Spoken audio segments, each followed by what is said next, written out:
ભાઈ છે, મોટા ભાઈ અવસરભાઈ, અમે બોટાદથી આવ્યા છીએ. અમને ભાવનગરથી રિફર કરેલા કે ભાઈ તમે બાયપાસ કરાવવું પડશે. તો અમે રામાણી સાહેબને મળ્યા. રામાણી સાહેબે 2 ઓપ્શન આપ્યા, એક ઓપન હાર્ટ અને કી હોલ.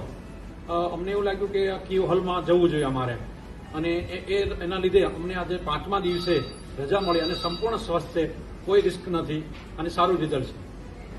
થેન્ક યુ રામાણી સાહેબ અને ફૂલ ટીમ.